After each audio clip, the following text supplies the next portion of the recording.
cultura grega antiga, ela diferenciava semanticamente entre diferentes termos para servo.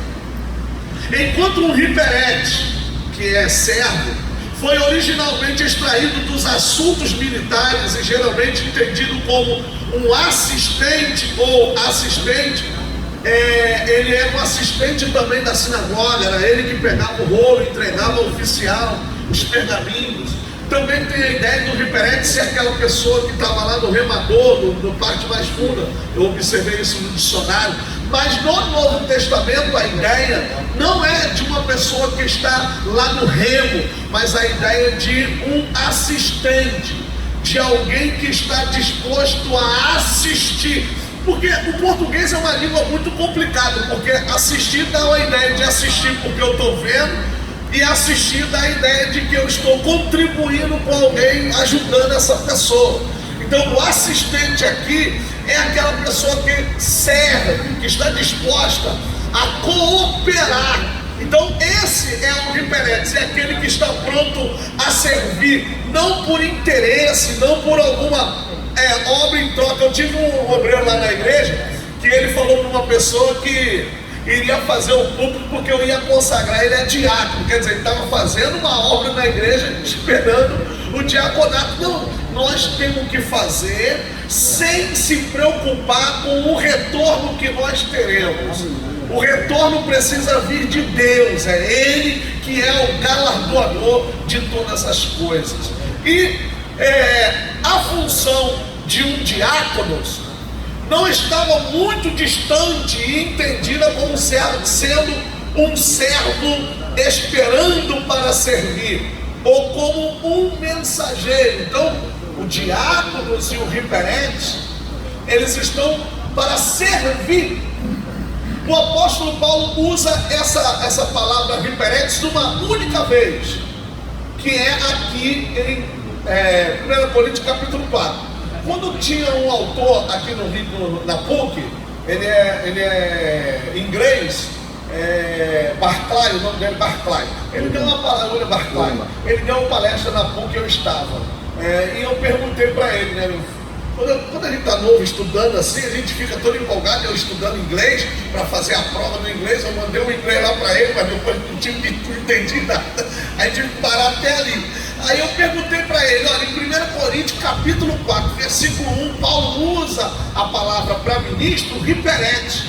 E é um rapaz, é a única vez que Paulo tem em outras partes do Novo Testamento, mas ali é único. Por que Paulo não usa diácono? Eu perguntei para ele. Gente, ele estava cansado, talvez ele não me respondeu naquela pergunta, não me respondeu. Mas isso seria também uma pergunta de pesquisa. Por que Paulo, acostumado com a palavra servo, com a palavra diácono, com a palavra escravo, por que ele usa hiperetes e usa uma única vez?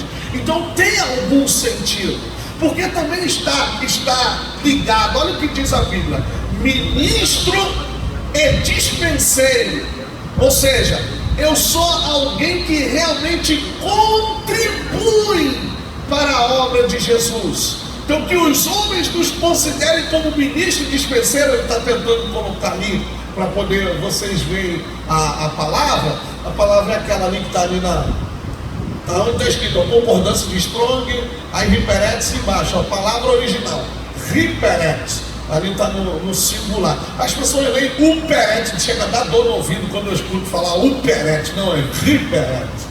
Então, essa palavra é usada uma única vez por Paulo, e ela está ligada com o dispenseiro, que é aquela pessoa que também trabalha com a questão da mordomia, que é o que cuida da casa, que cuida da obra do Senhor. E o diácono não está longe disso, ele também é um servo. Ele está para servir, ele está para trabalhar. Eles eram, por exemplo, os participantes de um festival, enquanto os leuturbóis geralmente desempenhavam funções públicas para servir o povo ou o Estado, um latelma, ou seja, eram pessoas que também serviam. Vocês ouviram aqui o irmão falando liturgia? O culto é uma liturgia, porque o culto é um serviço. O culto é como se fosse uma peça teatral. Talvez vocês vão assim, nunca ouviram falar isso, ou já ouviram muitos. Mas o culto é como se fosse uma peça teatral. Tem os atores e tem a plateia. Eu não vou pedir para os pastores, não, mas vou perguntar para vocês os demais. Quem é a plateia do culto? Oi? Quem é a plateia do culto? Somos nós? Então, para vocês verem que a nossa perspectiva, o culto é apresentada a uma plateia. Glória a Deus. Então eu não sou pregador de chegar aqui e dar glória, glorifica, levanta a tua mão. Mas não, gente, a adoração é para Ele, a primazia é dele. Eu sou apenas um funcionário público aqui. Entende? Eu sou apenas um funcionário público. Nós somos isso, um funcionário que estamos numa liturgia, num serviço prestado a Deus e prestado à igreja. Eu costumo falar que semana passada foi a aula sobre ceia. O que é a Santa Ceia, gente? A Santa Ceia é o ápice da comunhão de Cristo com a igreja, da igreja com Cristo e da igreja com a igreja. É o momento em que a igreja precisa se conhecer no amor, na profundidade da comunhão, e isso é serviço.